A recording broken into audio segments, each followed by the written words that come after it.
Hello everyone, it's Thursday morning. ಸುಮಾರಷ್ಟು ಜನಕ್ಕೆ ನನ್ನ ಏಜ್ ಏನು, ನನ್ನ ಕ್ವಾಲಿಫಿಕೇಷನ್ ಏನು, ಹಾಗೆ ನಾವು ಯಾವ ಅಪಾರ್ಟ್ಮೆಂಟಲ್ಲಿರೋದು, ಯಾವ ಪ್ಲೇಸಲ್ಲಿರೋದು, ಹೀಗೆ ಸುಮಾರಷ್ಟು ಕ್ವೆಶನ್ಸ್ ಇದೆ. ಸೊ ಅದನ್ನೆಲ್ಲ ನೀವು ಕಮೆಂಟಲ್ಲಿ ತಿಳಿಸಿ. ನಾನೊಂದು ಲೆಂತಿ ವಿಡಿಯೋ ಮಾಡಿ ಅಪ್ಲೋಡ್ ಮಾಡೋಣ ಅಂತ ಇದ್ದೀನಿ. ಜಸ್ಟ್ ಲೈಕ್ Q&A ವ್ಲಾಗ್ ಥರ ಮಾಡೋಣ ಅಂತ.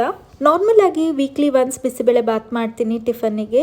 ಇವತ್ತು ಅಷ್ಟೇ ಗೋಧಿ ನುಚ್ಚು ಹಾಕಿ ಬಿಸಿಬೇಳೆ ಬಾತ್ನ ಮಾಡ್ತಾ ಇದ್ದೀನಿ. ನಮ್ಮನೇಲಿ ರೈಸಿಗಿನ್ನ ಗೋಧಿ ನುಚ್ಚು ಹಾಕಿ ಮಾಡಿದ್ರೇ ತುಂಬಾ ಇಷ್ಟ ಆಗುತ್ತೆ. ಇನ್ನು ಲಿಶು ಬಾಕ್ಸಿಗೆ ಬಿಸಿಬೇಳೆ ಬಾತ್ನೆ ಪ್ಯಾಕ್ ಮಾಡೋದಕ್ಕಾಗಲ್ಲ ಅಂತ ಅವಳಿಗೆ ಸ್ವಲ್ಪ ವ್ಯಾಫಲ್ಸ್ನ ಕೂಡ ಮಾಡ್ಕೊಂಡಿದ್ದೆ. ಇನ್ನು ಲಂಚ್ ಬಾಕ್ಸಿಗೆ ಇದರ್ ಫ್ರೂಟ್ ಆರ್ ಒಂದು ವೆಜಿಟೇಬಲ್ನ ಇನ್ಕ್ಲೂಡ್ ಮಾಡಿರ್ತೀನಿ. ಲಿಶು ಸ್ಕೂಲಲ್ಲಿ ದಸರಾ ಸೆಲೆಬ್ರೇಷನ್ ಇದ್ದಿದ್ದರಿಂದ ಇವತ್ತು ಕಲರ್ ಡ್ರೆಸ್ ಹೇಳಿದ್ರು. ಏನಾಗುತ್ತದು?